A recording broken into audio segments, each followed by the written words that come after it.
Hello students, welcome to Rathod science academy. ఈరోజు నేను ఈ క్లాస్లో హిందూ అనాలిసిస్ని తెలుగులో చూస్తాను. సో ఇక్కడ నేను తీసుకుంది హైదరాబాద్ ఎడిషన్. సో హైదరాబాద్ ఎడిషన్లో ఫ్రంట్ పేజ్లో ఉన్న ఆర్టికల్స్ అసలు ఏమేమి ఇంపార్టెంట్, ఎలా చదవాలి, అండ్ మీరు లాస్ట్ వరకు చూసుకున్నట్లయితే మీకు ప్రీవియస్ క్వశ్చన్స్ కానీ ఆర్ఎల్స్ ప్రాక్టీస్ క్వశ్చన్స్ కానీ ఇచ్చేసి ఎలా ప్రాక్టీస్ చేయాలో కూడా నేను ట్రై చేస్తాను చెప్పడానికి. సో కంపల్సరీ వీడియో ఎక్కడ స్కిప్ చేయకుండా లాస్ట్ వరకు చూడండి. ఈ ఫ్రంట్ పేజ్లో ఫస్ట్ ఆర్టికల్ చూసుకున్నట్లయితే India flags attacks on Bangladesh minorities. ఈ టైటిల్ చూడగానే ఫస్ట్ మనం చూడాల్సిన కీవర్డ్ ఏంటంటే మైనారిటీస్. మెజారిటీస్ అని నార్మల్గా చూస్తాం కదా. మెజారిటీ అంటే ఏం లేదు, ఏదైతే ఏ కమ్యూనిటీ అయితే చాలా ఎక్కువ నెంబర్గా ఉన్నారో వాళ్ళు మెజారిటీస్ అవుతారు, తక్కువ మెంబర్స్ ఉన్న కమ్యూనిటీస్ మైనారిటీస్ అవుతారు. సో ఇక్కడ ఏ కంట్రీ మైనారిటీస్ గురించి చెప్తున్నారు అంటే బంగ్లాదేశ్. సో బంగ్లాదేశ్ వచ్చేసి ఇస్లామిక్ కంట్రీ, అంటే అక్కడ ముస్లిమ్స్ అనేది మెజారిటీగా ఉంటారు అండ్ రిమైనింగ్ రిలీజియస్ పీపుల్ అనేది మైనారిటీ అవుతారు. ఫర్ ఎగ్జాంపుల్ క్రిస్టియన్స్ కానివ్వండి, హిందూస్ కానివ్వండి, బుద్ధిస్ట్ కానివ్వండి, అలా. సో ఇక్కడ ఈ ఆర్టికల్ ఏం చెప్తుందంటే బంగ్లాదేశ్ మైనారిటీస్ మీద అటాక్స్ చేస్తున్నారు, దాన్ని ఇండియా ఖండిస్తుందని చెప్పి ఆర్టికల్ టైటిల్ చెప్తుందన్నమాట. సో మీరు టైటిల్ చూడగానే ఆ టైటిల్లో ఉన్న కీవర్డ్ ఏంటి, అసలు అది న్యూస్లో ఎందుకు ఉంది అని క్లియర్గా కొంచెం ఐడెంటిఫై చేసినట్లయితే మీకు కొంత ఐడియా అనేది వస్తుందన్నమాట. సో ఇక్కడ మైనారిటీస్ వచ్చేసి క్రిస్టియన్స్, అలాగే హిందూస్, బుద్ధిస్ట్, ఈ కమ్యూనిటీస్ మీద 2024లో ఎప్పుడైతే యుఎస్ గవర్నమెంట్ వచ్చిందో అప్పటి నుంచి 2900 వాయిలెంట్ ఇన్సిడెంట్స్ అనేవి జరిగాయి అన్నమాట. దానివల్ల ఏమవుతుంది, సెక్యులరిజంని మనం ప్రమోట్ చేస్తామా? సెక్యులరిజం అంటే ఏంటి, all religions are equal before the law. కానీ ఇక్కడ ఏంటి, రిలీజన్ ప్రకారం రిలీజన్ తీసుకొని మైనారిటీస్ మీద అటాక్ జరుగుతుంది కాబట్టి సెక్యులరిజం ప్రాబ్లం అనేది బంగ్లాదేశ్లో వస్తుంది. కానీ ఇండియా ఎందుకు కన్సర్న్స్ చూపిస్తుంది అంటే ఇండియా వచ్చేసరికి Hindu based country. So most of the population, majority population వచ్చేసి హిందూస్ ఉంటారు. కానీ ఇక్కడ హిందూస్ మెజారిటీ అయ్యారు ఇండియాలో, కానీ బంగ్లాదేశ్ వచ్చేసరికి మైనారిటీస్ అయ్యారు. సో ఇక్కడ మైనారిటీస్ మీద అటాక్ అయ్యేసరికి ఏమవుతుందంటే మైనారిటీస్కి ప్రాణ భయం, సెక్యూరిటీ ఇష్యూస్, వాళ్ళకి అసలు నమ్మకం అనేది కుదరదు కాబట్టి వాళ్ళు ఏం చేస్తారు, ఆ కంట్రీ నుంచి బయటకు రావడం జరుగుతుంది. అండ్ ఇండియా వచ్చేసరికి బంగ్లాదేశ్తో బార్డర్ షేర్ చేసుకుంటుంది, ఇక్కడ మనకు బంగ్లాదేశ్ ఉంటుంది కదా. సో ఇప్పుడు ఏమవుతుందంటే ఇక్కడ నుంచి వాళ్ళు మైగ్రేట్ అయితే వచ్చేది ఇండియాలోకి అనమాట. ఆల్రెడీ ఇండియాకున్న ప్రాబ్లమ్స్ ఉన్నాయి, మళ్ళీ కొత్త problem of migration, illegal migration అనేది మనకి ఇండియాకి థ్రెట్గా ఉంటుంది. అండ్ ఈవెన్ సెక్యూరిటీ పరంగా కూడా మనకు కొన్ని థ్రెట్స్ ఉన్నాయన్నమాట. సో అందుకని ఇండియా అనేది కన్సర్న్ చూపిస్తుంది ఇక్కడ అని తెలుస్తుంది. సో ఈ విధంగా ఈ ఆర్టికల్ని చూసుకోవాలి. ఈ ఆర్టికల్ గురించి తెలియాలంటే మీకు 1971 ఇండియా పాకిస్తాన్ వార్ గురించి తెలియాలి. ఆ 1971 ఇండియా పాకిస్తాన్ వార్ కంటే ముందు కూడా మనం 1947 మన టైమ్ ఆఫ్ ఇండిపెండెన్స్ చూసుకున్నట్లయితే ఇండియా పాకిస్తాన్ రెండు విడిపోయాయి. సో మనకి వెస్ట్ సైడ్ ఉన్న పాకిస్తాన్ని వెస్ట్ పాకిస్తాన్, అండ్ ఇప్పుడున్న ప్రజెంట్ బంగ్లాదేశ్ని ఇంతకు ముందు ఈస్ట్ పాకిస్తాన్ అని అనేవారు అనమాట. మనకి ఈస్ట్ పాకిస్తాన్ ఉంది, వెస్ట్ పాకిస్తాన్ ఉంది, అది 1947 టైంలో. దాని తర్వాత వచ్చేసి 1971లో లిబరేషన్ అయింది, బంగ్లాదేశ్ విడిపోయింది అనమాట.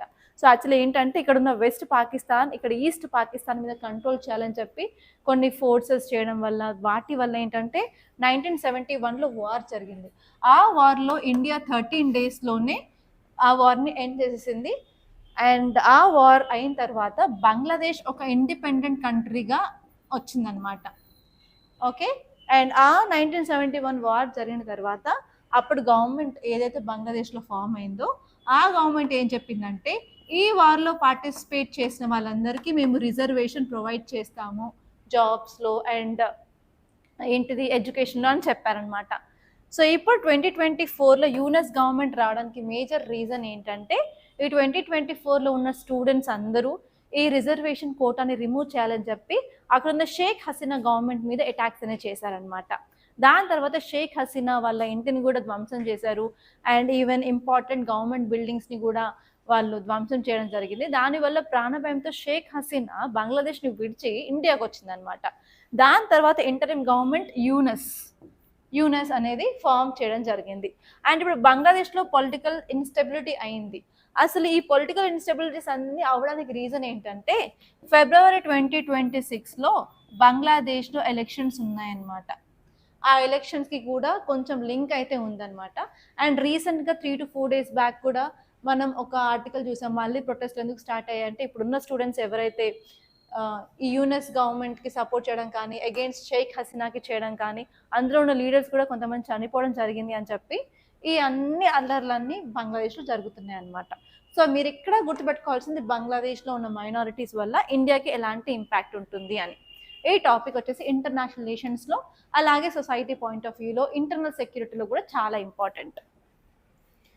అండ్ నెక్స్ట్ ఇంకొక ఆర్టికల్ ఫ్రంట్ పేజ్లో ఇంపార్టెంట్గా కనిపిస్తుంది. ఇదేంటంటే government raises H1B visa interview cancellations issues with US. So ఇక్కడ టైటిల్లో మనం చూడాల్సింది ఏంటంటే H1B వీసా అని చూడాలి. అండ్ నెక్స్ట్ వచ్చేసరికి ఈ H1B వీసా న్యూస్లో ఎందుకు ఉంది. సో రీసెంట్గా మనం ఇండియా యుఎస్ రిలేషన్స్ నిన్న కూడా మాట్లాడుకున్నాం కదా. నిన్న చెప్పినప్పుడు ఏం చెప్పాను, ఇండియాకి యుఎస్కి మధ్యలో సంబంధాలు అంత బాగోలేవు అని చెప్పాము. అక్కడ ఎగ్జాంపుల్స్ చూసాం. అందులో ఒక ఎగ్జాంపుల్ ఏంటంటే H1B వీసా మీద రిస్ట్రిక్షన్స్ పెరిగాయి అని చెప్పాను. అసలు H1B వీసా ఏంటో చూద్దాం. H1B వీసా ఏం లేదంటే సింపుల్, ఇది మనం యుఎస్ అనుకున్నాం అనుకోండి. యుఎస్లో ఏదో ఒక కంపెనీ ఉంది. ఈ కంపెనీ వేరే కంట్రీస్ నుంచి వర్కర్స్ని రీక్రూట్ చేసుకొని ఆ కంట్రీలో వర్క్ చేయించుకుందాం అని అనుకుంటుంది. సో ఏ కంట్రీ ఇంటర్నేషనల్ బార్డర్స్ క్రాస్ చేయాలంటే కంపల్సరీ మనకు వీసా కావాలి కదా. సో అప్పుడు ఏంటంటే ఈ యుఎస్ కంపెనీ యుఎస్ గవర్నమెంట్ దగ్గరికి వెళ్ళేసి నేను ఇంతమందిని తీసుకురావాలనుకుంటున్నాను, ఇండియా నుంచి, చైనా నుంచి, ఆర్ఎల్స్ బంగ్లాదేశ్ నుంచి అలా తెచ్చుకోవాలనుకుంటున్నాను, వీసా ప్రొవైడ్ చేయండి అని చెప్పి యుఎస్ గవర్నమెంట్కి అప్లికేషన్ ఇవ్వాలి. అప్పుడు యుఎస్ గవర్నమెంట్ అప్రూవల్ చేసి అప్పుడు యుఎస్ గవర్నమెంట్ వీసా ఇస్తుంది అనమాట. అదేంటంటే టెంపరీగా కొంత పీరియడ్ వరకు ఆ ప్రాజెక్ట్ కంప్లీట్ అవ్వడానికి నువ్వు యుఎస్లో స్టే చేయొచ్చు అని. ఆ వీసాని H1B వీసా అనమాట. ఓకే, సో రీసెంట్గా అసలు ట్రంప్ గవర్నమెంట్ ఏం చేసిందంటే ఇప్పుడు యుఎస్లో ఉన్న ఏ కంపెనీ అయినా సరే వేరే కంట్రీ వాళ్ళని తెచ్చుకొని వర్క్ చేయించుకోవాలనుకున్నప్పుడు వాళ్ళు యుఎస్ గవర్నమెంట్ దగ్గర వీసా అడగాలి కదా. ఆ వీసా ఇవ్వడానికి కొంత అమౌంట్ని పే చేయాలన్నమాట. ఇంతకుముందు ఎంత ఉండేదంటే $4,000 మాత్రమే ఉండేది. $4,000 ఈ యుఎస్ కంపెనీ యుఎస్ గవర్నమెంట్కి పే చేస్తే యుఎస్ గవర్నమెంట్ ఈ H1B వీసా ఇచ్చేది. రీసెంట్గా ఏం చేశారు అంటే ఈ $4,000 కాస్త $1,00,000 పెంచారనమాట. ఎందుకంటే యుఎస్కి ఇష్టం లేదు వేరే కంట్రీ నుంచి తీసుకొచ్చి యుఎస్ కంపెనీలో వర్క్ చేయించుకోవడం. దానికంటే యుఎస్లో ఉన్న సిటిజన్స్ చాలామంది ఉన్నారు. యుఎస్ కంపెనీస్ యుఎస్ సిటిజన్స్కే వర్క్ ఇవ్వాలి అన్నట్టు ఈ రిస్ట్రిక్షన్స్ని పెంచారనమాట. ఈ రిస్ట్రిక్షన్స్ చేయడం వల్ల 2 కంట్రీస్ చాలా దెబ్బతిన్నాయి. ఆ 2 కంట్రీస్ ఏంటంటే ఫస్ట్ వచ్చేసి ఇండియా, సెకండ్ వచ్చేసి చైనా. ఎందుకంటే 85 to 87% ఆఫ్ ఈ H1B వీసాస్ అనేవి తీసుకునేవి ఈ ఇండియా అండ్ చైనా అనమాట. కాబట్టి ఈ రిస్ట్రిక్షన్స్ని పెంచినందుకు ఇప్పుడు ఇండియా, చైనా చాలా ఇంపాక్ట్ అవుతున్నాయి. ఇది ఫస్ట్. ఇదే కాకుండా ఇప్పుడు ఈ ప్రెసెంట్ ఆర్టికల్ చూసుకున్నట్లయితే ఇప్పుడు వీసా ఇవ్వాలంటే కంపల్సరీ మనం ఇంటర్వ్యూకి వెళ్ళాలి. ఇంటర్వ్యూలో అడిగిన క్వశ్చన్స్ అన్నిటికి ఆన్సర్ చేసినట్లయితేనే మనకి వీసా అనేది ఇస్తారనమాట. సో ఇప్పుడు ఏంటంటే ఈ ఇంటర్వ్యూని కూడా క్యాన్సిల్ చేస్తుంది యుఎస్. సో ఇక్కడ యుఎస్ ఎందుకు ఇంటర్వ్యూస్ని కూడా క్యాన్సిల్ చేస్తుంది, దాని వెనకాల రీజన్స్ ఏంటంటే యుఎస్ రీసెంట్గా ఒక ప్రకటన చేసింది. ఏంటంటే యుఎస్కి రావాలి, మీకు వీసా ఇవ్వాలి అన్నట్లయితే ఈవెన్ మీ సోషల్ మీడియా హ్యాండిల్స్ని కూడా క్లియర్ కట్గా మేము స్క్రూటనైజ్ చేసిన తర్వాతే మీకు వీసాస్ ఇస్తామని. ఎందుకు ఇలా చెప్పింది అంటే మీరు యుఎస్ గురించి ఏమైనా తప్పుగా ఆర్ నెగిటివ్ ఏమైనా పోస్టులు చేశారా, ఆర్ ఎల్స్ మీకు ఏమైనా టెర్రర్ ఆర్గనైజేషన్స్కి ఏమైనా లింక్ ఉందా, మీరేమైనా టెర్రరిస్ట్ యాక్టివిటీస్ చేస్తున్నారా అని చెప్పి క్లియర్ కట్గా అనలైజ్ చేసిన తర్వాత మీకు వీసాస్ ఇస్తామని చెప్పడం జరిగింది. సో కాబట్టి ఇప్పుడు సోషల్ మీడియా హ్యాండిల్స్, డిజిటల్ మీడియాని ఎవ్రీథింగ్ మేము స్క్రూటనైజ్ చేస్తున్నాం కాబట్టి మాకు చాలా టైం పడుతుంది కాబట్టి వీసాస్ లేట్ అవుతున్నాయని చెప్తుంది అనమాట. అండ్ సెకండ్ రీజన్ వచ్చేసరికి అక్కడ ఉన్న కాన్సులేట్ ఎవరైతే ఉన్నారో, ఎవరైతే ఇంటర్వ్యూ చేస్తున్నారో వాళ్ళకి కొన్ని రిస్ట్రిక్షన్స్ అనేది పెట్టారు. రోజుకి 5-6 మాత్రమే ఇంటర్వ్యూ చేయండి, ఎక్కువ ఇంటర్వ్యూస్ చేయొద్దు. దానివల్ల ఇంటర్వ్యూస్ డిలేస్ క్యాన్సిల్ అవుతున్నాయి అన్నమాట. ఓకే, ఇదండి ఆర్టికల్. సో ఇలా క్యాన్సిల్ అవ్వడం వల్ల అసలు ఇండియాకి ఎలాంటి ఇంపాక్ట్ ఉంటుంది అంటే ఇండియా నుంచి యుఎస్కి వెళ్ళే ఎంప్లాయర్స్ తగ్గుతారు. అండ్ దాంతోపాటు ఏంటి అంటే మనకి అక్కడికి వెళ్ళిన తర్వాత రెమిటెన్సెస్ కూడా వస్తాయి కదా, ఆ రెమిటెన్సెస్ మీద కూడా ఇంపాక్ట్ అనేది ఉంటుందన్నమాట. సో దీని గురించి తెలుసుకుంటే సరిపోతుంది. అండ్ యూపీఎస్సీ ఏం చేస్తుందంటే H1B వీసా గురించి డైరెక్ట్గా క్వశ్చన్ అడగచ్చు. H1B వీసానే కాకుండా ఇంకా మిగతా వీసాస్ ఉంటాయి, ఐ వీసా అని, ఆర్ వీసా అని, బి వీసా అని, హెచ్ వీసా అని.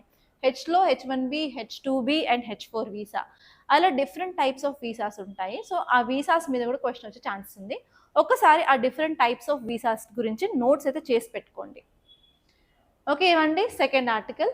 అండ్ ఈరోజు హైదరాబాద్ పేజ్లో అంత ఇంపార్టెంట్ ఆర్టికల్ అయితే కనిపించలేదు, బట్ ఒక్కసారి ఈ పాలసీని చూడండి. మీరు TGPSCకి ప్రిపేర్ అవుతున్నట్లయితే ఈవెన్ మన తెలంగాణ గవర్నమెంట్ చాలా ఫైట్ చేస్తుంది, ఎస్పెషల్లీ డ్రగ్స్ని కంట్రోల్ చేయడానికి అండ్ చిల్డ్రన్స్ యొక్క భవిష్యత్తుని మెరుగుపరచాలని చాలా స్టెప్స్ అయితే తీసుకుంటుంది. అండ్ మనకి రీసెంట్గా క్రిస్టమస్ అయిపోయింది, నెక్స్ట్ వచ్చేది ఏంటి న్యూ ఇయర్ సెలబ్రేషన్స్ మీ అందరికీ తెలిసిందే ఎలా ఉంటాయి అని చెప్పి.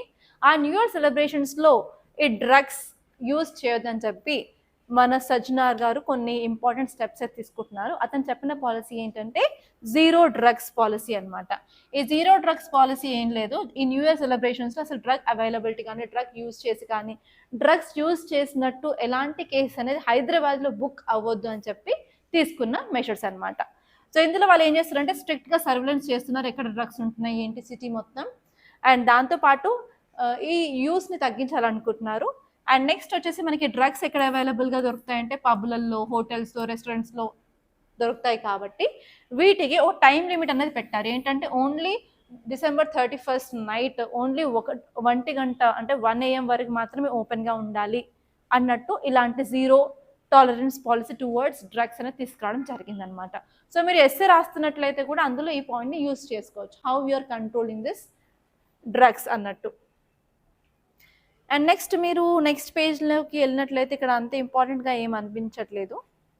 తెలంగాణ పేజ్లో కూడా ఈరోజు అంత ఇంపార్టెంట్ ఆర్టికల్స్ ఏం లేవు, సాటర్డే కాబట్టి ఈవెన్ టెక్స్ట్ అండ్ కంటెక్స్ట్ కూడా లేదండి, ఒపీనియన్ పేజ్ కూడా లేదనమాట. డైరెక్ట్గా మనం ఎడిటోరియల్ పేజ్లోకి వెళ్ళొచ్చు. So most of the editorials అనేవి ఇంతకుముందు మనం డిస్కస్ చేసిన ఆర్టికల్స్ మీదే ఉన్నాయి. జస్ట్ నేను చూపిస్తాను, మీరు ఇంతకుముందు చేసుకున్న నోట్స్ని జస్ట్ రివైజ్ చేసుకుంటే సరిపోతుంది. Okay, let us see this page. Okay, మీకు నార్మల్గా సాటర్డే రోజు ఒపీనియన్ పేజ్ రాకుండా గ్రౌండ్ జీరో అని ఒక టాపిక్ తీసుకొని దాన్ని ఎక్స్ప్లెయిన్ చేస్తారు. ఓకే, మీకు ఏమైనా టైం ఉంటే చదవచ్చు, లేకపోతే it is not that much important అనమాట. ఓకే, ఇక్కడ మీరు చూసుకున్నట్లయితే ఈ ఆర్టికల్ ఏం చెప్తుంది, గేట్స్ అండ్ విండోస్. ఈ ఆర్టికల్ వచ్చేసి స్పెషల్ ఇంటెన్సివ్ రివిజన్ గురించి చెప్తుంది. సో మనందరికీ తెలిసి స్పెషల్ ఇంటెన్సివ్ రివిజన్ మొదలైంది బీహార్లో, దాని తర్వాత డిఫరెంట్ స్టేట్స్కి మనకి పాకింది. అండ్ డిఫరెంట్ స్టేట్స్లో కూడా ఇన్ డీటెయిల్గా డోర్ టు డోర్ సర్వే చేసి ఉన్న ఓటర్ లిస్ట్ని క్లీన్గా చేస్తున్నారు. అండ్ రీసెంట్గా చూసుకున్నట్లయితే తమిళనాడు కొన్ని పిటిషన్ సుప్రీంకోర్టులో ఫైల్ చేసింది, అండ్ సుప్రీంకోర్టు కూడా జడ్జ్మెంట్ ఇచ్చింది. ఏంటంటే గ్రౌండ్ రియాలిటీస్ని తీసుకొని మీరు టైంని ఎక్స్టెండ్ చేయండి అని చెప్పి ఎలక్షన్ కమిషన్ ఆఫ్ ఇండియాకి డైరెక్టివ్స్ ఇవ్వడం జరిగింది. ఈ ఆర్టికల్ దాని గురించి అనమాట. సో రీసెంట్గా కొన్ని స్టేట్లలో కొన్ని లక్షల మంది నేమ్స్ అనేవి ఓటర్ లిస్ట్లో తీయడం జరిగింది. అక్కడ చెప్పిన రీజన్స్ ఏంటంటే మేము వెళ్ళినప్పుడు వాళ్ళు లేరు, కొంతమంది చనిపోయిన వాళ్ళు ఉన్నారు, వాళ్ళ గోస్ట్ ఓటర్స్ అని చెప్పి వాళ్ళ నేమ్స్ తీసేసాము. కొన్ని చోట్ల అయితే డూప్లికేషన్, ఒకరికే 3 చోట్ల 2 చోట్ల అలా ఉండడం వల్ల మేము వాటి నేమ్స్ని ఒక దగ్గర ఉంచేసి ఒక దగ్గర తీసేసాము అని చెప్పి క్లియర్ కట్గా చెప్పాము. ఇది ఆ ఆర్టికల్ ఆ టాపిక్ గురించి అనమాట. So just what is SIR అంటే చూడండి, ఎలక్టోరల్ రోల్స్ కూడా చూడండి. ఈ రెండింటికి డిఫరెన్స్ మధ్య మీకు ప్రిలిమ్స్ క్వశ్చన్ వచ్చే ఛాన్స్ ఉందన్నమాట. అండ్ నెక్స్ట్ వచ్చేసి ఈ ఆర్టికల్ చాలా ఇంపార్టెంట్ ఈరోజు ఎడిటోరియల్. ఈ ఎడిటోరియల్ ఏం చెప్తుందంటే health care does not need the PPP mode. So ఇక్కడ మీరు చూడాల్సిన కీవర్డ్ ఏంటంటే పీపీపీ అంటే పబ్లిక్ ప్రైవేట్ పార్ట్నర్షిప్. మనకి పబ్లిక్ సెక్టార్స్ ఉంటాయి, ప్రైవేట్ సెక్టార్స్ ఉంటాయి. కొన్నిసార్లు ఏమవుతుందంటే గవర్నమెంట్ దగ్గర ఫండ్స్ లేకపోవడం వల్ల మన ప్రైవేట్ పీపుల్ని ఎంకరేజ్ చేసి పబ్లిక్ అంటే గవర్నమెంట్ అలాగే ప్రైవేట్ ఇద్దరు కలిసి ప్రాజెక్ట్స్ రన్ చేస్తూ ఉంటారు. ఆ ప్రాజెక్ట్స్ని పబ్లిక్ ప్రైవేట్ పార్ట్నర్షిప్ అని అంటాం అనమాట. సో ఇక్కడ ఏంటంటే హెల్త్ కేర్లో పబ్లిక్ ప్రైవేట్ పార్ట్నర్షిప్ వద్దు అని చెప్పి మన ఫార్మర్ యూనియన్ హెల్త్ సెక్రటరీ చెప్తున్నారనమాట. అసలు ఈ పబ్లిక్ ప్రైవేట్ పార్ట్నర్షిప్ అసలు ఎక్కడుందంటే రీసెంట్గా ఏపీ గవర్నమెంట్ డిస్ట్రిక్ట్ లెవెల్లో ఇక్కడ చూసుకున్నట్లయితే క్లియర్గా అనిపిస్తుంది.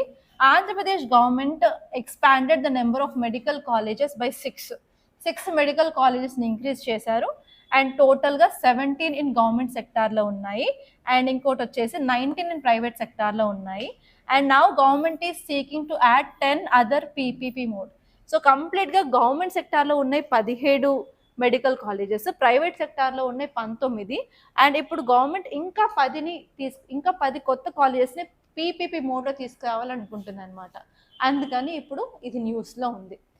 ఓకే. అసలు పీపీపీ మోడ్లో తీసుకురావడానికి మేజర్ రీజన్స్ ఏంటంటే ఫండ్స్ అనేవి గవర్నమెంట్ దగ్గర లేవు కాబట్టి తీసుకురావాలనుకుంటుంది. సో ఈ ఆర్టికల్ చెప్పేది ఏంటంటే ఈ పీపీపీ మోడల్ ఓకే, కానీ వీటి వల్ల ఉన్న నెగటివ్స్ ఏంటి, మనం ఎలా ఆలోచించాలి అని చెప్పి ఇవ్వడం జరిగిందనమాట. అసలు నెగటివ్స్ ఎందుకు అంటే ఆల్రెడీ గవర్నమెంట్ దగ్గర ఫండ్స్ లేవు అనుకున్నట్లయితే బాండ్స్ ఇష్యూ చేయండి అండ్ ఈవెన్ నాబార్డ్ కూడా ఫండ్స్ ఇస్తుంది, అలాగే సెంట్రల్ గవర్నమెంట్ దగ్గర అడగండి అని చెప్పి అంటున్నారు. అండ్ నెక్స్ట్ వచ్చేసి మనం పీపీపీ ప్రైవేట్ సెక్టార్ని హెల్త్లో ఇంక్లూడ్ చేసినట్లయితే ప్రైవేట్ ఎప్పుడు ప్రాఫిట్ మీదనే ఫోకస్ చేస్తుంది, సర్వీస్ మీద ఫోకస్ చేయదు, కాబట్టి క్వాలిటీ ఆఫ్ సర్వీస్ అనేది తగ్గుతుంది అని అంటున్నారు. అండ్ నార్మల్గా పబ్లిక్ యొక్క యాటిట్యూడ్ వేరేలా ఉంటుంది, అంటే గవర్నమెంట్ యొక్క యాటిట్యూడ్ వేరేలా ఉంటుంది అండ్ ప్రైవేట్ యొక్క యాటిట్యూడ్ వేరేలా ఉంటుంది. ఆ రెండు యాటిట్యూడ్స్ మ్యాచ్ అవ్వవు, దానివల్ల డిలేస్ అనేవి అవుతూ ఉంటాయని చెప్పి ఈ ఆర్టికల్ క్లియర్గా చెప్పిందనమాట. అండ్ నెక్స్ట్ ఇక్కడ చూసుకున్నట్లయితే ఈ ఆర్టికల్ నీడ్ వే ఫార్వర్డ్ ఏం చెప్తుందంటే ఇలా చేయకుండా, ప్రైవేటైజ్ చేయకుండా ఓన్లీ గవర్నమెంట్ మాత్రమే ఈ నాబార్డ్ ఫండ్స్ కానివ్వండి, లేకపోతే మనం లోన్స్ తెచ్చుకొని కానివ్వండి, ఆర్ఎల్స్ బాండ్ రేస్ చేసి కానీ మీరు నడిపించండి అని చెప్తుంది. Always public welfare should be the focus అని చెప్తుంది అనమాట. సో ఈ ఆర్టికల్ మీద మీరు నోట్స్ ఎలా చేసుకోవాలి అంటే first of all public private partnership ఏంటో చూడండి. అండ్ పబ్లిక్ ప్రైవేట్ పార్ట్నర్షిప్లో మనకు డిఫరెంట్ మోడల్స్ మీరు ఎకనామీ ఇన్ఫ్రాస్ట్రక్చర్ టాపిక్ చదువుతారు. సో ఆ మోడల్స్ ఏంటో రాసుకోండి, ప్రతి మోడల్ గురించి జస్ట్ బ్రీఫ్గా ఒక 2 to 3 లైన్స్ రాసుకోండి. అండ్ నెక్స్ట్ ఈ పబ్లిక్ ప్రైవేట్ పార్ట్నర్షిప్ మన హెల్త్ సెక్టర్లో తీసుకొస్తే అసలు ఏం జరుగుతుంది, నెగిటివ్స్ ఏంటో రాసుకోండి. అండ్ నెక్స్ట్ ఎందుకు వద్దో రాసుకోండి అండ్ వే ఫార్వర్డ్ ఏంటో రాసుకోండి. ఇలా మీరు నోట్స్ చేసుకున్నట్లయితే చాలా క్లియర్గా ఉంటుంది, అదే ఈ టాపిక్ అనమాట. అండ్ నెక్స్ట్ వేరే ఆర్టికల్ చూసుకున్నట్లయితే decoding air pollution concerns in Delhi. ఈ ఎయిర్ పొల్యూషన్ గురించి నవంబర్ నుంచి మనం రోజు చదువుకుంటూనే ఉన్నాం. సో ఇక్కడ ఎయిర్ పొల్యూషన్ ఏంటి, ఎయిర్లో ఉన్న పొల్యూటెంట్స్ ఏంటి, ఎంత పర్సంటేజ్ ఏ పొల్యూటెంట్స్ ఉంటున్నాయి, ఏ పొల్యూటెంట్స్ వల్ల ఏ డిసీజెస్ వస్తాయి, అసలు కాజెస్ ఏంటి ఢిల్లీలో ఎయిర్ పొల్యూషన్కి. ఫర్ ఎగ్జాంపుల్ స్టబుల్ బర్నింగ్ రాసుకోవచ్చు, వెహికులర్ ఎమిషన్ రాసుకోవచ్చు, కన్స్ట్రక్షన్ సైట్స్ రాసుకోవచ్చు, and fast rate of expansion of metropolitan city అని రాసుకోవచ్చు. అండ్ నెక్స్ట్ మేజర్ రీజన్ వచ్చేసి ప్రతి ఒక్కరు ప్రైవేట్ వెహికల్ వాడుతున్నారు పబ్లిక్ వెహికల్స్ కంటే అని కూడా మీరు రాసుకోవచ్చు. అండ్ ఈవెన్ ట్రాఫిక్ జామ్స్ వల్ల కూడా ఎయిర్ పొల్యూషన్ పెరుగుతుంది, ఎందుకంటే ట్రాఫిక్ జామ్స్ అయినప్పుడు మనం ఆఫ్ చేయం కదా ఇంజిన్స్ నార్మల్గా, అప్పుడు ఏంటంటే పొగ రిలీజ్ అవుతూనే ఉంటుంది, దానివల్ల కూడా ఎమిషన్స్ అనేవి వస్తూ ఉంటాయి. సో ఈ రీజన్స్ అన్ని రాసుకొని అండ్ నెక్స్ట్ మనం ఎలాంటి స్టెప్స్ తీసుకుంటే బాగుంటుంది అండ్ రీసెంట్గా గవర్నమెంట్ ఏ స్టెప్స్ తీసుకుంది. సో స్టబుల్ బర్నింగ్ గురించి అయితే సెంట్రల్ గవర్నమెంట్ స్టెప్స్ తీసుకుంటుంది, స్టేట్ గవర్నమెంట్ తీసుకుంటుంది, బట్ ఈవెన్ దాన్ని కంట్రోల్ చేయలేకపోతున్నాం. అండ్ నెక్స్ట్ వెహికులర్ పొల్యూషన్ రిలేటెడ్గా మనం ఎలక్ట్రిక్ వెహికల్స్కి మూవ్ అవుతున్నాము, ఆడ్ ఈవెన్ నెంబర్స్ స్కీమ్స్ని చేస్తున్నాము, అండ్ ఎస్పెషలీ మనం ఇథనాల్ బ్లెండింగ్ని చేస్తున్నాము. అండ్ అదే కాకుండా ఈవెన్ మనం చాలా స్టెప్స్ తీసుకుంటున్నాం కదా, రీసెంట్గా మిస్ట్ జనరేటర్స్ని యూజ్ చేస్తున్నాము, ఆర్టిఫిషియల్ రెయిన్స్, క్లౌడ్ సీడింగ్ని కూడా చేశాము. అండ్ నెక్స్ట్ వచ్చేసి మన గ్రేడెడ్ రెస్పాన్స్ యాక్షన్ ప్లాన్ 1, 2, 3, 4 అవి కూడా ఇంప్లిమెంట్ చేశాము. అండ్ ఈవెన్ సపరేట్ ఒక అథారిటీ CAQMని కూడా ఓన్లీ పొల్యూషన్ని మానిటర్ చేయడానికే తీసుకొచ్చాము. ఇంకా ఏం చేస్తే బాగుంటుందో జస్ట్ ఇక్కడ ఆలోచిస్తే సరిపోతుంది. అండ్ నెక్స్ట్ ఇంపార్టెంట్ టాపిక్ వచ్చేసి సోషల్ స్కౌట్స్. సో ఈ టాపిక్ వచ్చేసి చైల్డ్ మ్యారేజ్ గురించి చెప్తుంది అనమాట. సో మనకి ఇంపార్టెంట్ గోల్ ఇండియాలో ఏంటంటే United nations sustainable development goal ప్రకారం ఈ చైల్డ్ మ్యారేజెస్ని ఇండియాలో కంప్లీట్గా ఎలిమినేట్ చేయాలి 2030 లోపు అనే టార్గెట్ ఉంది.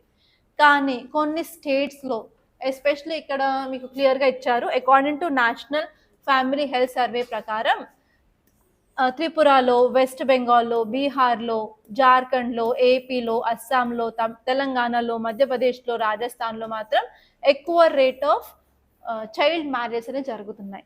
సో ఇక్కడ మీరు సొసైటీ ఈవెన్ మీరు తెలంగాణలో గ్రూప్స్ రాసినట్లయితే, ఏపీఎస్లో గ్రూప్స్లో ప్రిపేర్ అవుతున్నట్టు అయితే కూడా ఈ చైల్డ్ మ్యారేజెస్ అనే సొసైటీలో టాపిక్ అయితే ఉంటుంది.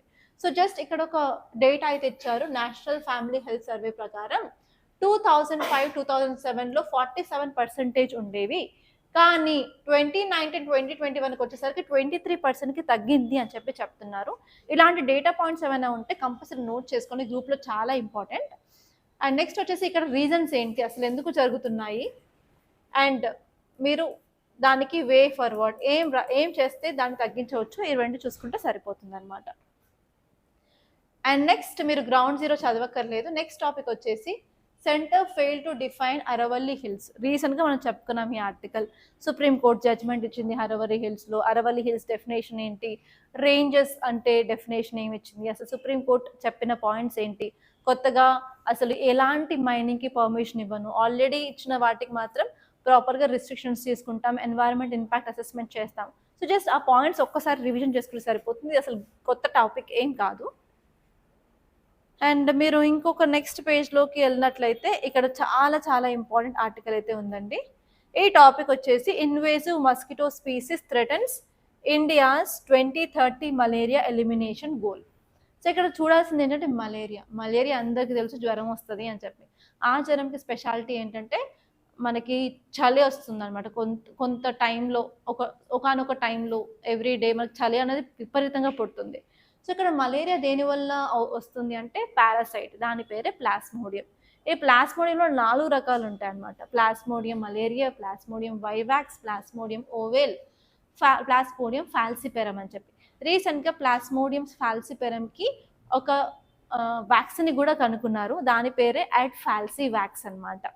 అంటే మనకు మలేరియా కూడా ఒక స్ట్రెయిన్కి మనకి వ్యాక్సిన్ కూడా ఆల్రెడీ వచ్చేసింది.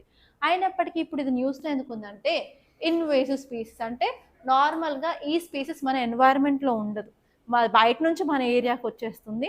బయట నుంచి కొత్తగా రావడం వల్ల దానికి ఎలాంటి కాంపిటీషన్ ఉండదు అనమాట. దానివల్ల ఫాస్ట్గా రీప్రొడక్షన్ అయ్యి వాటి నెంబర్స్ చాలా పెరుగుతాయి.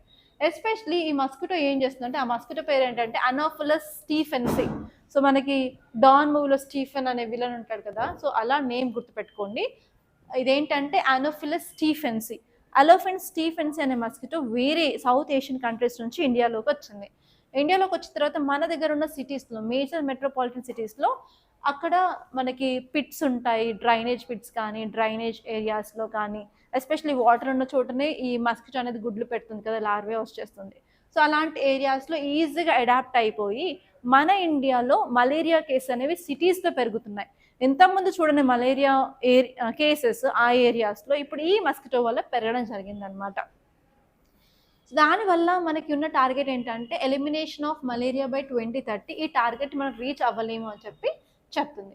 సో ఇక్కడ మీరు చూడాల్సింది ఏంటంటే ఇన్వేసివ్ స్పీసీస్ అంటే ఏంటి, మనకి ప్లాంట్ స్పీసీస్ ఉంటాయి, యానిమల్ స్పీసీస్ ఉంటాయి. జస్ట్ మేక్ ఏ లిస్ట్, మీకు ఎన్వైరన్మెంట్లో వచ్చేస్తుంది అది. అండ్ నెక్స్ట్ వచ్చేసి మలేరియాకి గురించి కూడా మీరు కొన్ని ఫ్యాక్ట్స్ తెలుసుకోవాలి, దాని మీద కూడా క్వశ్చన్ వచ్చే ఛాన్స్ ఉంది. అండ్ నెక్స్ట్ వచ్చేసరికి దోమలు ఓన్లీ మలేరియానే కాకుండా ఈవెన్ డెంగ్యూని కూడా, అండ్ ఎన్సెఫలైటిస్ని, నైల్ వెస్ట్ ఫీవర్ని, అలాంటి కొన్ని డిసీజెస్ని కూడా కాజ్ చేస్తాయి. ఏ మస్కిటో ఏ డిసీజెస్ని కాజ్ చేస్తుందో కూడా మీరు తెలుసుకోవాలి, ఎందుకంటే యూపీఎస్సీలో క్వశ్చన్ వచ్చే ఛాన్సెస్ ఉన్నాయి. సో ఇవండి చాలా ఇంపార్టెంట్ ఆర్టికల్స్ అనమాట ఈరోజు మన న్యూస్ పేపర్లో ఉన్నాయి. సో ఇప్పుడు మనం కొన్ని క్వశ్చన్స్ అయితే ప్రాక్టీస్ చేద్దాము. సో ఇక్కడ మీకు చూసుకున్నట్లయితే అనోఫిలస్ మస్కిటో మలేరియా డిసీజ్ని స్ప్రెడ్ చేస్తుంది. ఏడెస్ మస్కిటో వచ్చేసి డెంగ్యూ, జికా, గునియా, చికెన్ గునియా, అలాగే ఎల్లో ఫీవర్ని కాజ్ చేస్తుంది.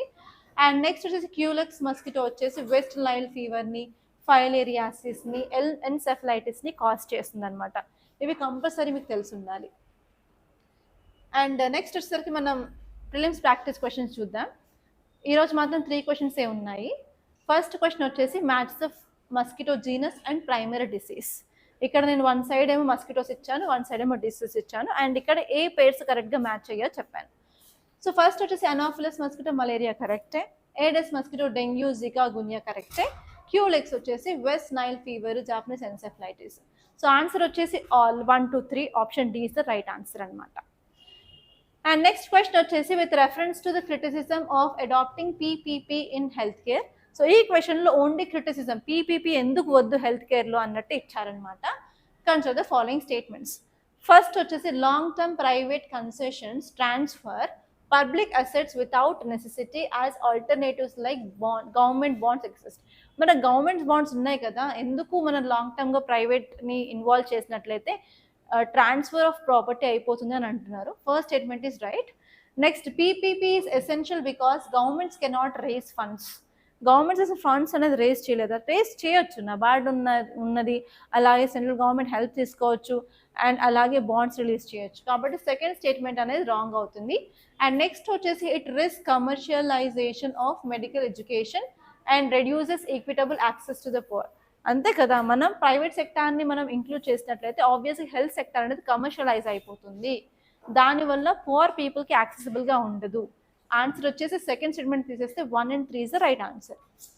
అండ్ నెక్స్ట్ క్వశ్చన్ వచ్చేసి consider the following statements regarding US visa categories. మీకు చెప్పాను యూఎస్ వీసా కేటగిరీస్ గురించి నోట్స్ చేసుకోమని. ఫస్ట్ స్టేట్మెంట్ వచ్చేసి non immigrant visas are intended for temporary stays such as tourism, study or temporary work. And second statement వచ్చేసి immigrant visas lead to permanent residency in US. And next వచ్చేసి H1B visa is an immigrant visa for skilled workers seeking permanent employment. So ఈ 3 statements చదివేసి ఏ statement wrong, అసలు correct answer ఏంటో కామెంట్లో చెప్పండి. So by this I'm concluding. And today మర్చిపోవద్దు, ఈరోజు 7 o'clockకి మనకి జూమ్ మీట్ ఉంది కదా, so try to attend that. మీరు ఆ మీట్ అటెండ్ అవ్వాలి అంటే మీకు కంపల్సరీ లింక్ కావాలి. ఆ లింక్ కావాలంటే registration is must. Already registration form అనేది డిస్క్రిప్షన్లో పెట్టాం కదా, so just do register guys. ఎవరైతే కొత్తగా రిజిస్టర్ చేసుకోలేదో వాళ్ళు రిజిస్టర్ చేసుకుంటే వాళ్ళకి లింక్ అనేది వస్తుందన్నమాట. సో మీకు లింక్ అనేది అరౌండ్ 6:30 లోపే వచ్చేస్తుంది. 7 o'clock క్లాస్ స్టార్ట్ అవుతుంది. So whatever it may be I will be in the online from 7 to 8 PM వరకు 1 hour అయితే నేను మీకు డౌట్స్ని అడ్రస్ చేస్తాను. If you have doubts, please do join that session, guys. Thank you so much for watching, and if you like this class, please do hit the like button and please do share this class to your friends, and my channel subscribe cheskondi. Thank you so much.